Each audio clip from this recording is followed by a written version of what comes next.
কৃষ্ণ কৃষ্ণ হৰে ও ৰাম কৃষ্ণ শংকৰ গুৰু হৰি হে ৰাম ৰাম ওম নমো ভগৱতে বাসুদেবায় ওম নমো ভগৱতে বাসুদেবায়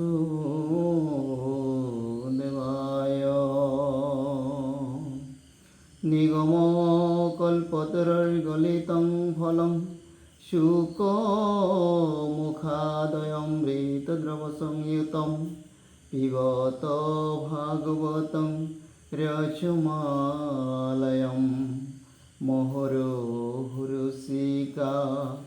ভুবি ভাবুকাः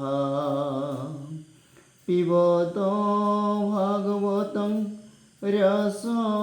রসমালয়ং মুহুরুহুরুষিকা ভুবি ভাবুকাः কৃষ্ণ হরে ও রাম কৃষ্ণ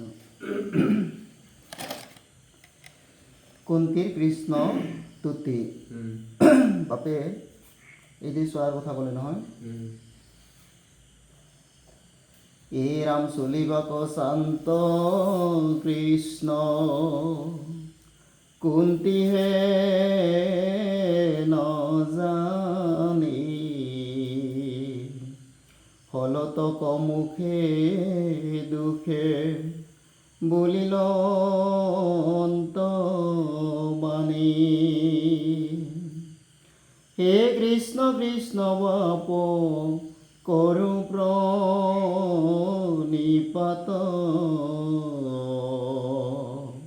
পরম ঈশ্বর তুমি জানিনো সাক্ষাৎ অদৈবকী নন্দন নন্দ কুমার গোবিন্দ নমো নমো মুকুন্দ শরণয় অরবিন্দ ও নমো নাভি পঙ্কজ পঙ্কজমালাধর ও নমো নেত্র পঙ্কজ পঙ্কজ পাজার ও নমো ভকতর সিদ্ধ বিতয়োধিষ্ঠাতা দুর্গতি তার কোমর তুমি পিতা মাতা অৰ্থাৎ মানে যেতিয়া কুৰুক্ষেত্ৰৰ ৰণ সমাপ্তি হ'ল হয়নে পাণ্ডৱে হস্তিনাপুৰ ৰাজ্য পালে তেতিয়া সেই যুধিষ্ঠিৰক ৰাজপাটত বহুৱাই ভগৱন্ত কৃষ্ণই দ্বাৰকালৈ যাবলৈ ওলালে সকলোকে সৎপোচ মাত বচন দি যেতিয়া যাবলৈ ওলালে তেতিয়া কুন্তীৰ দুখ লাগিছে আৰু দুখ লগাটো স্বাভাৱিক কথা আছিলে কাৰণ তেওঁলোকৰ মাজত ভগৱন্ত কৃষ্ণ ইমান দিন ধৰি আছিলে গতিকে আজি হঠাৎ তেওঁ যোৱা সিদ্ধান্ত কৰি চবকে মাত বচন দি খোজ লৈছে গোটেই এই বিয়োগৰ যি দুখ সেই দুখত মানে কুন্তি দুখিত হোৱাটো স্বাভাৱিক কথা দুখিত হৈছে যদিও তেওঁ ভগৱন্তক স্তুতি কৰিছে যে তুমি যে জগতৰ পৰম ঈশ্বৰ এই কথা মই সাক্ষাতে জানিব পাৰিছোঁ তুমি সাধাৰণ নহয় হয়নে তুমি জগতৰ ঈশ্বৰ তুমিয়ে ভগতৰ চিত্তবৃত্ত অধিষ্ঠাতা তুমিয়ে দুৰ্গতি দ্বাৰক মোৰ বাবে তুমিয়ে পিতা মাতা এই বুলি ভগৱন্তক কি কৰি আছে স্তুতি কৰি আছে ও বিখবনি ৰাক্ষসৰ দুৰ্ঘৰ বনবাস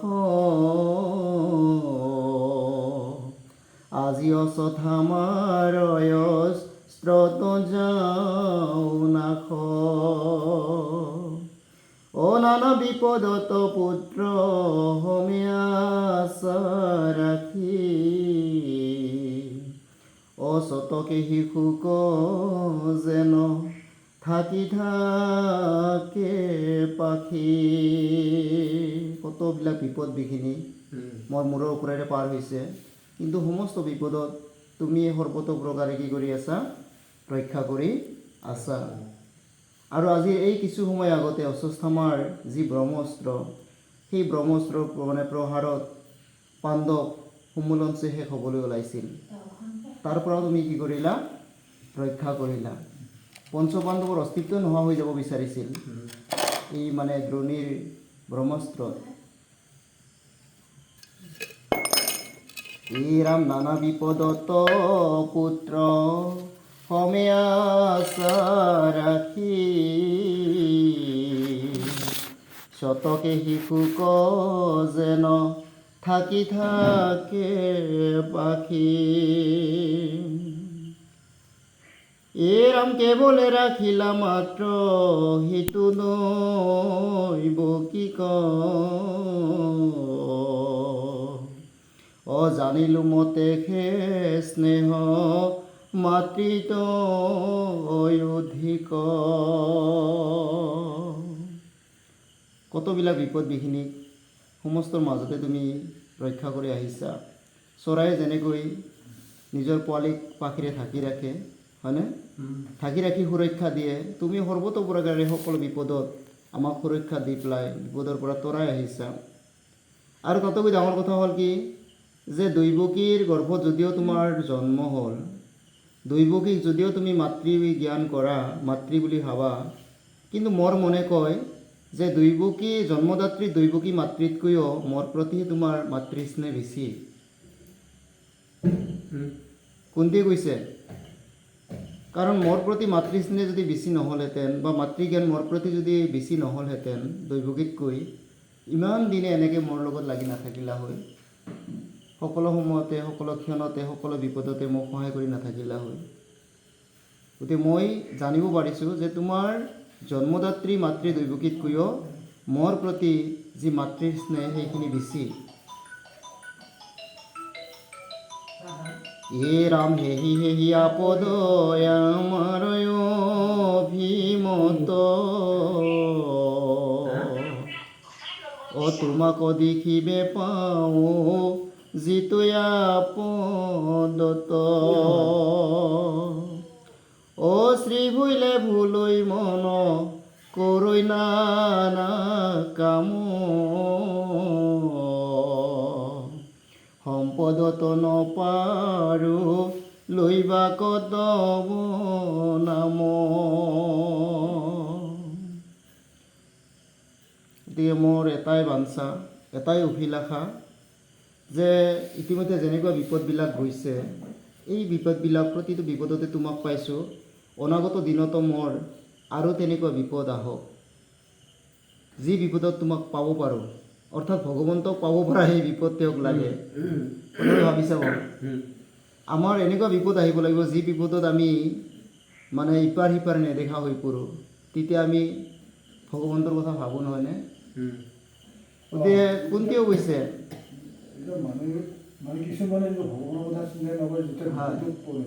তেতিয়া নাম আহি ভগৱানৰ সহায় বিচাৰে, সেই কথাতে কৈছে। গতিকে বিপদ বোলা বস্তুটো মোৰ এই কাৰণেই লাগে, বিপদক মই এই কাৰণেই বাঞ্ছা কৰোঁ, কাৰণ সেই বিপদতহে মই তোমাক পাওঁ। মোৰ সুখ শান্তিৰ সময়ত তোমাক প্ৰয়োজনো নহয়, তোমাক নাভাবোঁ বা তোমাক নামাতোও, কিন্তু যেতিয়াই ডাঙৰ ডাঙৰ বিপদ আহিছে তেতিয়াই তুমি মোৰ ওচৰত থিয় হৈছা। তাৰপিছত ক'লে কি, যে শ্ৰী ভুলে ভুলৈ মন কৰি নানা কাম। যেতিয়া মানুহৰ জীৱনলৈ সুখ সম্পদ ঐশ্বৰ্য বিভূতি আহে, ধন ধান আহে, সুখ শান্তিৰ দিন আহে, তেতিয়া সেইবিলাকৰ মাজত মজি থাকি ভগৱন্তক পাহৰি যায়। নানান কামনা আহে হৃদয়ত, যে অমুকটো কৰিম, তুহুকটো কৰিম, অমুকটো পোৱা নাই, অমুকটো পাব লাগিব, হয়নে? এই কামনাবিলাকৰ মাজত থাকি সম্পদতো নপাৰে লৈবা কত বনাম, তেতিয়া সেই সুখৰ দিনত, শান্তিৰ দিনত, ঐশ্বৰ্য বিভূতি লাভ কৰাৰ দিনত ভগৱন্তৰ নাম ল'বলৈ পৰাটো কঠিন হৈ পৰে। গতিকে মোকনো কিয় তেনেকুৱা ভাল দিন লাগে, মোৰ দিনবিলাক বেয়াই হওক, কাৰণ বেয়া দিনতহে মই তোমাৰ চৰণ দৰ্শন কৰিবলৈ পাম, তোমাৰ সহায় পাম, তোমাক দেখিবলৈ পাম। ও জগতৰে আত্মায় অন্তৰ্যামী মহাহৰি,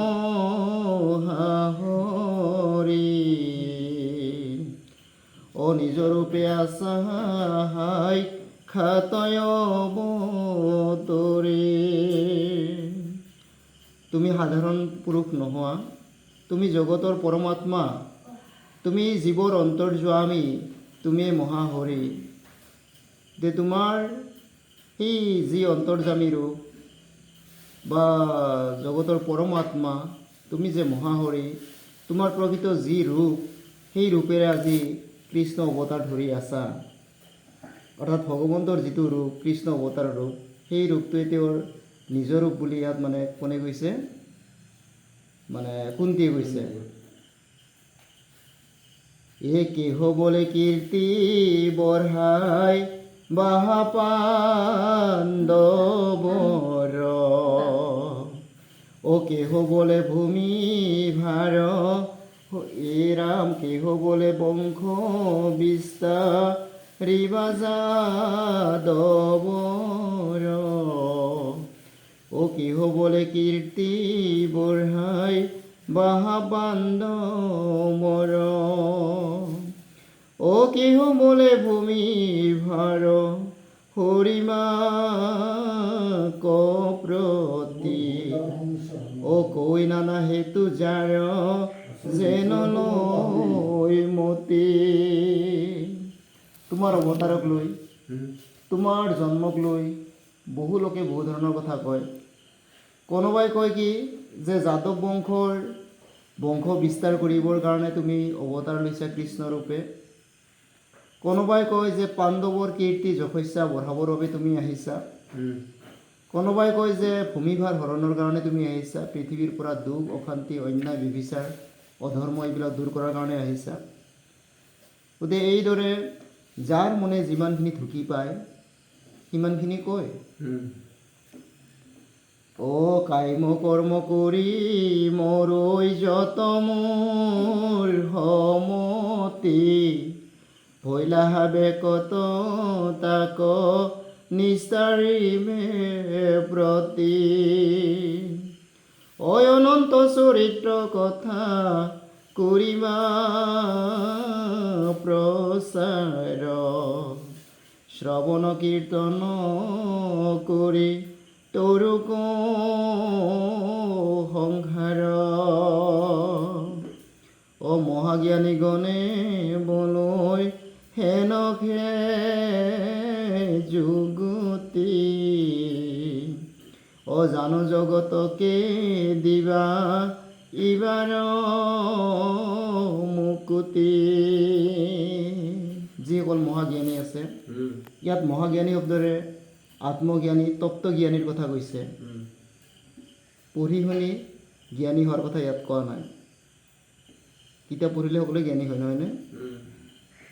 বিশ্ববিদ্যালয়ৰ ডিগ্ৰী ল'লে সকলোৱে জ্ঞানী হয়, সেই জ্ঞানীৰ কথা ইয়াত কোৱা নাই। গতিকে আধ্যাত্মিকভাৱে যিসকল জ্ঞানী, যিসকল তত্ত্বজ্ঞানী, হয়নে, সেই জ্ঞানীসকলে কি কয়, এটা কথা কয় বুলি কুন্তীয়ে কৈছে। কি কথা কয়? যে এই জগতত মানে নৰজন্ম লৈ, মনুষ্য জন্ম লৈ কামনাজনিত যিবিলাক কৰ্ম কৰি ফুৰে, সেই কামনাজনিত কৰ্ম কৰি থাকোঁতে তাৰ মাজত মজি থাকোঁতে মানে কি হয়, সংসাৰৰ নিকাৰত বাৰুকৈ বান্ধ খাই পৰে। গতিকে সেইসকলে তৰণৰ উপায় এবাৰো ভাবিব নোৱাৰে। গতিকে সেইসকলক যে তৰাব লাগিব, তৰাবৰ কাৰণে তুমি কৃষ্ণ ৰূপে অৱতাৰ লৈছা। অৰ্থাৎ আমি সকলোৱে কাম্য কৰ্ম কৰি আছোঁ। কাম্য কৰ্ম মানে কি? যে আমাৰ মানে সংসাৰ ভোগৰ ইচ্ছা, সংসাৰত ভালকৈ থাকিব লাগে, ভালকৈ খাব লাগে, ভালকৈ পিন্ধিব লাগে, ভালকৈ জীৱন যাপন কৰিব লাগে, হয়নে? এইটোৱে হ'ল আমাৰ কাম্য কৰ্ম। সদায় আমি ভালৰো ভালটো বিচাৰি সংসাৰত, হয়নে? সদায় আমি সুখ শান্তি বিচাৰোঁ, অশান্তিত থাকিও কায়ো নিবিচাৰোঁ। এইটোৱে হ'ল আমাৰ কাম্য কৰ্ম। এতিয়া এই কাম্য কৰ্মত মজি থকা কথাটো কিন্তু সংসাৰত বান্ধৰ বাহিৰে একো নহয়। যিমানে কাম্য কৰ্মত আবদ্ধ হৈ থাকিম সিমানে সাংসাৰিক নিকাৰত আমি বাৰুকৈ আবদ্ধ হ'মেই। সংসাৰৰ যন্ত্ৰণা আমাক পাই থাকিবই। কিন্তু সংসাৰৰ যন্ত্ৰণাত পাই থাকিলে কি হ'ব, আমাৰ জন্মৰ পিছত আকৌ মৃত্যু, মৃত্যুৰ পিছত আকৌ জন্ম, আমি এই জন্ম মৃত্যুৰ চক্ৰত বাৰে বাৰে ঘূৰি ফুৰিব লাগিব। আমাৰ তাৰমানে কি নাই, মায়াই নেৰে আমাক। এতিয়া মায়া এৰিব লাগিব নহয়। ভগৱন্তই নিজে ইচ্ছা কৰিছে যে মায়াত মোৰ জীৱ পৰি থাকিলে, মোৰ সৃষ্ট জীৱ মায়াত পৰি থাকিলেতো নহ'ব, মায়াৰ পৰা তৰাব লাগিব। গতিকে তৰাম কেনেকৈ, যে কৃষ্ণৰ ৰূপেৰে অৱতাৰ লৈ মোৰ যি অনন্ত চৰিত্ৰ সেইখিনি মই জগতত ৰাখিম, প্ৰচাৰ কৰিম। অৰ্থাৎ ভগৱন্তই যেতিয়া অৱতাৰ ল'ব তেতিয়া তেওঁ নানানবিলাক লীলা কৰিব। সেই লীলাবিলাকে কাহিনী হিচাপে থাকি যাব নহয়। কাহিনীৰ জৰিয়তে তেওঁৰ সেই মানে চৰিত্ৰ কথা, লীলা কথাবিলাক কি হ'ব, মানুহৰ মাজত প্ৰচাৰ হৈ থাকিব। গতিকে জ্ঞানী লোকসকলে এই কথাটোৱে কৈছে যে তুমি এই উদ্দেশ্যৰে কি কৰা, পৃথিৱীলৈ আহা, অৱতাৰ ধাৰণ কৰি নানান ধৰণৰ তুমি লীলা কৰা। সেই লীলা কথাবিলাকে পৃথিৱীত থাকি যায়, আৰু সেই লীলা কথাবিলাকক যে শ্ৰৱণ কীৰ্তন কৰে সেইখিনি সেই লোকে কি কৰিব পাৰে, সংসাৰৰ পৰা তৰিব পাৰে। এৰা মহাজ্ঞানীগণে বলৈ হেন খে যুগতি, অজানো জগতকে দিবা ইবাৰ মুকুতি। গোটেই অকল কথা, এইখিনি কথা অকল মই কোৱা কথা নহয়, মহাজ্ঞানীবিলাকে এই ধৰণৰ কথা কয়।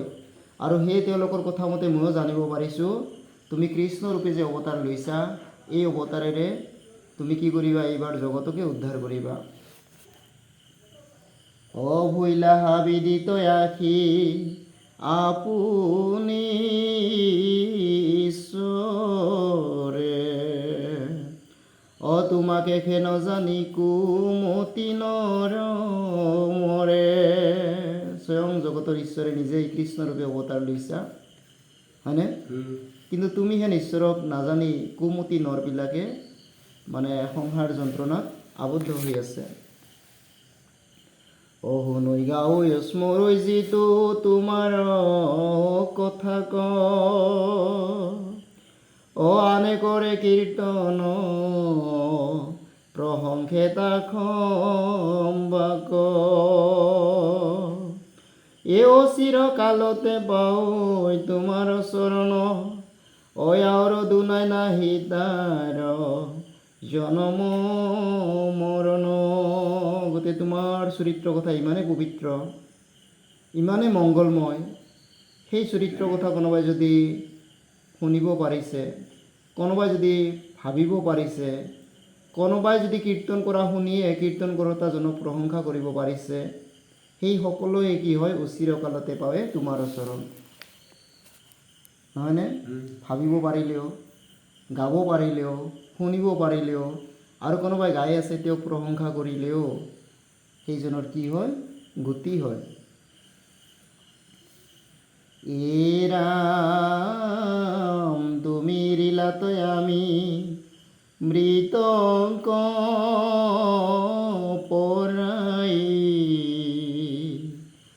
নগৈলে যাদৱ বংশ মৰে হুমুদাই। তুমি যে এতিয়া আমাক এৰি যাবলৈ ওলাইছা, তুমি আমাৰ মাজত থাকোঁতে আমি সদায় মানে তোমাৰ কৃপাতে খুব শান্তিৰে সকলো বিপদ নেওচি পাৰ মানে জীয়াই আছিলোঁ, হয়নে? তুমি যিহেতু যাবা এতিয়া, যোৱাৰ পিছত কিন্তু আমি কি জীয়াই থাকিও মৰাৰ নিচিনা হ'ম। আৰু তাতোকৈ ডাঙৰ কথা এটা হৈছে কি,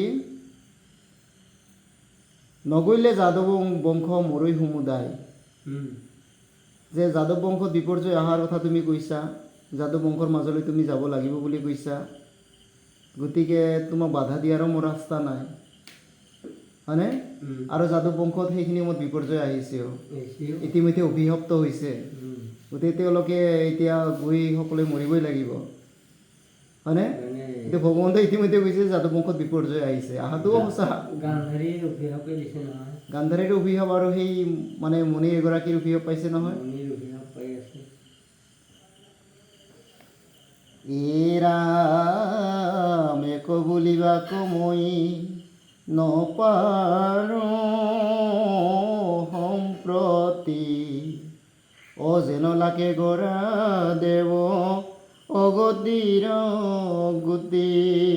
তোমাক থাক বুলিও ক'ব নোৱাৰোঁ, যা বুলিও ক'ব নোৱাৰোঁ, মই একোৱে ক'ব নোৱাৰোঁ তোমাক, ইফালেও ক'ব নোৱাৰোঁ সিফালেও ক'ব নোৱাৰোঁ। গতিকে তুমি যি ভাল দেখা তাকে কৰা, যেন লাগে কৰা দেৱ অগতিৰ গতি। গতিকে তুমি অগতিৰ গতিয়ে যি ভাল দেখা তাকে কৰা। বাপে যে ক'লে গান্ধাৰীৰ অভিশাপ বুলি, আচলতে ভগৱন্তৰ এইবিলাক সমস্ত লীলা। ভগৱন্তৰ ইতিমধ্যে যিখিনি উদ্দেশ্য আছিলে সেই উদ্দেশ্যসমূহ পূৰ্ণ হ'লেই, পূৰ্ণ হোৱাৰ পিছত তেওঁ আৰু ইয়াতে থকাৰ প্ৰয়োজনে নাই। গতিকে তেওঁ ইয়াৰ পৰা তেওঁ নিজে কি হ'ব, মানে বৈকুণ্ঠলৈ যাব, তেওঁৰ এই ৰূপ সম্বৰণ কৰি, নহয়নে? গতিকে এই অভিশাপটো দিয়াইছে গান্ধাৰীৰ মুখেৰে দিয়াইছেহে তেওঁ, যাব লাগিব নহয়, বুজি পাইছেনে? কিন্তু ইয়াত গান্ধাৰী কোনো পধ্যে দোষ নাই, ভগৱন্তৰ ইচ্ছাতে সমস্ত ঘটি আছে। যিটো অভিশাপ দিছে তাত প্ৰত্যুত্তৰ এখনি দিয়ে। আৰু কৈছে যে মই এয়া আনন্দেৰে গ্ৰহণ কৰি লৈছোঁ, ভালহে পাইছে।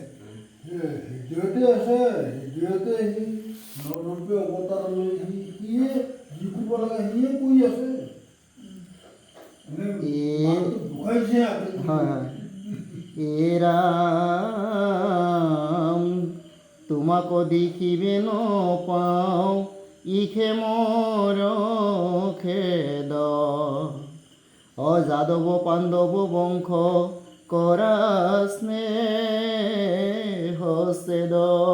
তোমাক যে আৰু মই আগে পিছে দেখি থকা নিচিনাকৈ, চকুৰ আগত দেখি থকা নিচিনাকৈ আৰু দেখা নাপাম, তাকে লৈ মোৰ বৰ মানে দুখ লাগিছে। হে যাদৱ, তোমাৰ পাণ্ডৱ বংশৰ প্ৰতি যি মমতা আছিল, যি স্নেহ আছিল, সেই গোটেইখিনিক যেন আজি একেবাৰে ছিন্ন কৰি তুমি যাবলৈ ওলাইছা। কাৰণ সেই মমতা যদি তোমাৰ ছিন্ন নহয়, তুমি কেনেকৈ যাব পাৰা? তুমি যেন সমস্ত মমতা ত্যাগ কৰি এতিয়া কি কৰিব বিচাৰিছা? যাব বিচাৰিছা। এ ৰামানদেৱ ধৰ্মত যাওঁ কমৰ মতি, তোমাত কৰোঁ মাত্ৰ নিৰন্তৰে ৰতি। যোৱাৰ বিলিকা তুমিতো যাবাই নিশ্চিত কথা, যোৱাৰ বিলিকা মই এটাই আশীৰ্বাদ বিচাৰিছোঁ যে তুমি নথকাত, তোমাক কাষত নোপোৱাত, তোমাক কাষত নেদেখাত আন কোনো দেৱতাৰ প্ৰতি যেন মোৰ মানে সেৱাভাৱ বা ভক্তিভাৱ নাহে। মই আন কোনো দেৱতাৰ ওচৰত যেন সহায় নিবিচাৰোঁ, তুমি মোৰ চকুৰ আগত নাথাকিলেও যেন মই তোমাৰে সহায় বিচাৰোঁ। সেইখিনি কৃপা তুমি কৰা। আন কোনো দেৱ ধৰ্মৰ প্ৰতি যাতে মোৰ মন নাহে, দেৱতাক পূজা অৰ্চনা কৰা, দেৱতাৰ সহায় বিচৰা, এইবিলাক যেন মোৰ নাহে। তোমাক চকুৰ আগত পাই আছিলোঁ কাৰণে তোমাক ডাইৰেক্ট সহায় বিচাৰিছিলোঁ, খুজিছিলোঁ তোমাৰ সহায়, তোমাক বিচাৰিছিলোঁ, তোমাক পাইছিলোঁ। কিন্তু তুমি নথকাতো, তুমি চকুৰ আগত নাথাকিলেও যেন মই তোমাৰ কথাই ভাবোঁ, আনৰ কথা যেন তোমাৰ মানে তুমি নোহোৱাত আনৰ কথা যেন মই নাভাবোঁ, এইটো ক'ব বিচাৰিছে।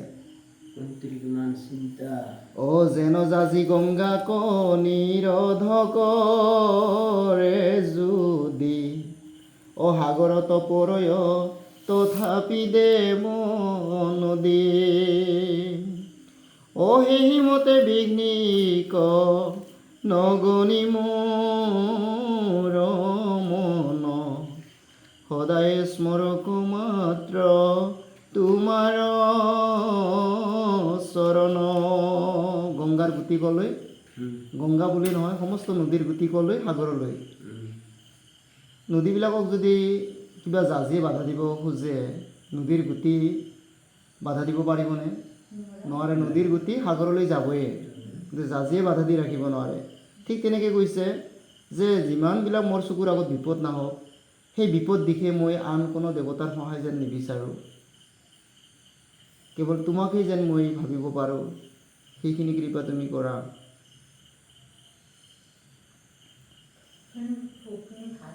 এ ৰাম এহিমতে কৰন্তে অনেক স্তুতি নুতি, মনে উপজিল আখি সপ্ৰেম ভকতি। এইদৰে ভগৱন্তক অনেক স্তুতি মিনতি কৰাত কুন্তীৰ হৃদয়ত কান্দন আহিল। অৰ্থাৎ সেয়া প্ৰেম ভক্তিৰ কান্দন। প্ৰেম ভকতি যেতিয়া বাঢ়ি যায় হৃদয়ত, তেতিয়া চকুলো ওলাই আহে ক'ব নোৱাৰাকৈ, তপত চকুলো ওলাই আহে। গতিকে ক'ব নোৱাৰাকৈ কান্দি পেলালে চকু পানী ওলাই আহিলে কুন্তীৰ প্ৰাৰ্থনা কৰোঁতে কৰোঁতে। অহি হৰি হৰিৰ নীৰৱহে অবিশ্ৰান্ত, কৃষ্ণৰ আগত পৰি কুন্তী কান্দিলন্ত। এ পৰম ভকতি দেখি জগত নিবাস, ও এহি হোক বুলি সাক্ষী কৰিলা আশ্বাস। কুন্তীৰ হৃদয়ৰ ভক্তি ভগৱন্তই গম পাই গ'ল যে ভকতিৰ ভৰতে কুন্তী কান্দি দিছে, ইয়াতকৈ আৰু কি ভকতি লাগে। গতিকে ক'লে যে যিমানখিনি তুমি বাঞ্ছা কৰিলা সমস্ত তোমাৰ পূৰ্ণ হওক, মনোবাঞ্ছা পূৰ্ণ হওক, এইবুলি আশীৰ্বাদ দিলে। আৰু আশীৰ্বাদ দিয়াই নহয়, আশ্বাস দিয়াই নহয়, কথা দিয়াই নহয়, তেওঁ কি বুলি ক'লে, তাতকৈ ডাঙৰ কথা এটা ক'লে, নজাইব দ্বাৰকা বুলি পালতিলা হৰি, দুনাই গৃহ পখিলা কুন্তী কয়াগ কৰি। ঠিক আছে, মই আজিয়ে নাযাওঁ দ্বাৰকালৈ, বলক মই আপোনাৰ গৃহলৈকে যাওঁ। কুন্তীক আগত দি তেওঁ পিছে পিছে আকৌ কুন্তীৰ গৃহলৈ হস্তিনাপুৰলৈ খোজ ল'লে, ঘূৰি আহিল। গোটেই ভগৱন্তই ভকতিত বান্ধ খায়, কুন্তীৰ ভকতিৰ কাৰণে তেওঁৰ খোজ মানে ঘূৰি আহিলে, লতিলে, আগবাঢ়ি যাব নোৱাৰিলে। দুনাই যাইবে শান্ত স্ত্ৰী হব কম প্ৰবধি, কাতৰ কৰিয়া ৰাজা ৰাখিলা নিৰধি। গোটেই কিছুদিন থকাৰ পিছত তেওঁ পুনৰ হস্তিনাপুৰত থকা কুন্তী আদি স্ত্ৰীবিলাকক মাত বচন দি বুজাই বঢ়াই তেওঁ যাবলৈ ওলাল। এই তেতিয়াও আৰু মানে ৰজা যুধিষ্ঠিৰে তেওঁ প্ৰাৰ্থনা জনাই ক'লে বোলে নালাগে দিয়ক, কিছুদিন আৰু থাকক, এতিয়াই যাব নালাগে, গ'লে ভাল নালাগে, হয়নে? গতিকে তেতিয়াও আৰু মানে কাকতি মিনতি কৰি যুধিষ্ঠিৰে ৰাখিল যদিও কিন্তু ইয়াৰ পিছত যায় ভগৱন্তই। অশোক চমেজি তাহাঁতক ইমান লাৰিচা দিছিল, অৰ্জুনে যেতিয়া তাক ধৰি লৈ আহিছিল তেতিয়া তাক কিয় বধ নকৰিল? তাকতো বধ কৰিব পাৰিলা হয়। বধ কৰাৰ কথাটো মানে দ্ৰৌপদী ক'লে না বধ কৰিব নালাগে বুলি, শেষত মমতা জাগিল নহয়। গতিকে দ্ৰৌপদী যেতিয়া বধ কৰিব নালাগে বুলি ক'ল, তেতিয়া আৰু বধ কৰিব নোৱাৰিলে। আৰু মানে যুধিষ্ঠিৰেও ক'লে নহয় যে ভগৱন্ত কৃষ্ণই যেতিয়া অৰ্জুনক কৈছিল যে দ্ৰৌপদীৰ মতে ৰক্ষা কৰিব লাগে, ইফালে অৰ্জুনে প্ৰতিজ্ঞা কৰি থৈছে, ইফালে ভীমেও মাৰো মাৰো কৰি আছে, গতিকে কি কৰা যায়, যুধিষ্ঠিৰৰ পৰামৰ্শ লোৱা। তেতিয়া যুধিষ্ঠিৰে পৰামৰ্শ দিলে নহয় যে চূড়ামণি সহিতে সমস্ত চুলি কি কৰিব লাগে, খুৰাই দিব লাগে। গতিকে এইদৰে মানে চুলি তুলি খুৰাই দি তেওঁ দেশৰ পৰা বাহিৰ কৰি দিব লাগে। তাৰমানে প্ৰাণদণ্ড কৰা আৰু মুণ্ডন কৰা তেতিয়া একে পৰ্যায়ৰ এটা শাস্তি বুলি ভবা হৈছিলে, বুজি পাইছেনে? গতিকে তাক যদি প্ৰাণেও মাৰিব পৰা নাযায়, তাক মুণ্ডন কৰি দেশৰ পৰা বাহিৰ কৰি দিয়া। এই পৰামৰ্শটো দিছিল কোনে? যুধিষ্ঠিৰে। এই পৰামৰ্শটো দিয়া এইকাৰণে দিছিলে, এই পৰামৰ্শটোৰ জৰিয়তে কাম কৰিলে ইফালে মানে দ্ৰৌপদী যিটো বিচাৰিছে প্ৰাণে মাৰিব নালাগে সেইটোও ৰক্ষা হয়। এইফালে আৰু ভীমে মাৰো মাৰো কৰি আছে, প্ৰাণে মাৰো মাৰো কৰি আছে ভীমে, গতিকে তাৰ মুণ্ডন কৰা মানে তাক প্ৰাণে মাৰাৰ নিচিনাই হয়, হয়নে? গোটেইখিনি কথা তাত মিলে কাৰণে সেইটো কাম কৰিছিলে। এতিয়া সেইটো কাম কৰাৰ পিছত তেওঁতো বৰ লজ্জিত হৈছে। তেওঁক তেনেকৈ মুণ্ডন চুণ্ডন কৰি যেতিয়া এৰি দি আহিলে, তেওঁৰ মানে সেই ক্ৰোধটোতো আৰু জ্বলি পকি আছে, তেওঁৰ ক্ৰোধটোতো আৰু বাঢ়ি আছে তেওঁৰ। গতিকে ভগৱন্ত কৃষ্ণই আগে আগে গৈ আছে, পিছে পিছে তেওঁক আগবঢ়াব পাণ্ডৱসকল গৈ আছে, কুন্তী আদি মানে স্ত্ৰীসকল গৈ আছে। গতিকে এই পিছৰ পৰা সুবিধাটো লৈছিল কোনে? অশ্বত্থামা। গতিকে এই সুযোগতে সুযোগ, ভগৱন্ত কৃষ্ণ সদায় লগত আছে, সেইকাৰণে তেওঁলোকক একো কৰিব পৰা নাছিলে। গতিকে আজি ভগৱন্ত কৃষ্ণই পিছ দিছে নহয়, আগে আগে গৈ আছে নহয়, গোটেই পিছৰ পৰা আজি সুবিধাখন ল'ব লাগিব, এই বুলি ভাবিছিল কোনে? অশ্বত্থামাই। কিন্তু ভগৱন্ত পিছ দিলেওতো আৰু নহ'ব, তেওঁৰ আগ পিছ কি আছে গম পাই তেওঁ সকলো জানে। চৌদিশে তেওঁ ক'ত কি আছে তেওঁৰ পৰা লুকাব পাৰি জানো কিবা? দ্ৰৌপদী ইমান লালিচা দিছে দ্ৰৌপদী, আৰু তাৰ পুত্ৰও মাৰছিল ওঠৰ সময় পঞ্চপুত্ৰ হৈ থকাতে নিধন কৰিছে, 5টা পুত্ৰ মুণ্ডন হয়, দিছিল, শিৰচ্ছেদ কৰি আনিছিলে। কিন্তু তাৰ পুত্ৰ মাৰিলেও দ্ৰৌপদী ইমান দয়া কৰিছিল। এইটো হ'ল সতী তিৰোতাৰ লক্ষণ। সৎ মতিৰ তিৰোতা হ'লে সদায় হৃদয়ত মানে কি, মানে যিটো আত্মজ্ঞান শাস্ত্ৰই কৈ আছে, আত্মজ্ঞান মানে কি, যে মোৰ যেনেকৈ ভক্তি আছে আনৰো ভক্তি আছে, মোৰ যেনেকৈ দুখ কষ্ট আছে আনৰো দুখ কষ্ট আছে, মোক কোনোবাই মানে প্ৰহাৰ কৰিলে মই যেনেকৈ শৰীৰত শাস্তি পাওঁ, আনক প্ৰহাৰ কৰিলেও আনে সেইখিনি প্ৰহাৰ মানে শাস্তি পাব। এই ভাৱনাটো হৈছে আত্মজ্ঞান। এতিয়া আত্মজ্ঞানটো কাৰ আছিলে? দ্ৰৌপদীৰ আছিলে, যে মোৰ এই পঞ্চপুত্ৰ নিধন হওঁতে মই যি মানসিক শাস্তি মানে কষ্ট পাইছোঁ, দুখ পাইছোঁ, এই ইয়াৰ প্ৰাণৰ পুত্ৰ যেতিয়া নিধন হ'ব সেই একেখিনি দুখে কোনে পাব? মাতৃ গৌতমীয়ে পাব। গৌতমীৰ পুত্ৰ আছিলে অশ্বত্থামা, নহয়নে? গতিকে অশ্বত্থামা নিধন হ'লে মই যেনেকুৱা পুত্ৰ হওক পাইছোঁ সেই একেই হওক মানে গৌতমীয়ে পাব। মই নিবিচাৰোঁ যে মই যেনেকুৱা হওক পাইছোঁ আনবিলাক মাতৃও তেনেকুৱা হওক পাওক, মোৰ নিচিনা হওক আৰু কোনো মাতৃয়ে নাপাওক। এই কথাটো কোনে ভাবিছিলে? মানে দ্ৰৌপদী ভাবিছিলে। এইটো হৈছে আত্মজ্ঞান। আমি আত্মজ্ঞানেৰে কথাবিলাক ল'ব নোৱাৰোঁ কাৰণে যে মোৰ পেটটো ভৰক আনে লঘনে থাকক, হয়নে? আমি সেইটো ভাবোঁ। আজি মানে সেইটো হওকচোন। সেই কথাটোৱে এহাত আধো দুই অধ্যায়ৰ কথা গৈল, অ ভীষ্মময় ক্ষয় উৎসৱ কুহিবে হুতে লৈল। আমি ইয়াতে সামৰোঁ নেকি? অহাত আধো দুই অধ্যায়ৰ কথা গৈল, ভীষ্মময় ক্ষয় উৎসৱ কুহিবে হুতে লৈল। হৰি ৰাম অ ৰাম হৰি ৰাম ৰাম, জয় ৰাম জয় নাৰায়ণ জয় কৃষ্ণ জয় জগৎগুৰু শ্ৰীমন্ত শংকৰ। অপৰাধ বিনাশন তুজনাম নাৰায়ণ, জানি নামে বকিলো হৰণে, আনগতি নাহিকে মৰণে, অপৰাধ ক্ষমা কৰি তুমি দেহে হৰি মোক ৰক্ষা কৰি শৰণে ৰাম, মোক ৰক্ষা কৰি শৰণে ৰাম। কৃষ্ণ হৰি ও ৰাম, শ্ৰীমন্ত শংকৰ হৰি ভকতৰ জানা যেন কল্পতৰু, তাহান্ত বিনাই নাই নাই নাই আমাৰ পৰম গুৰু, তাহান্ত বিনাই নাই নাই নাই আমাৰ পৰম গুৰু। কৃষ্ণ হৰি ও ৰাম, কৃষ্ণ কৃপা।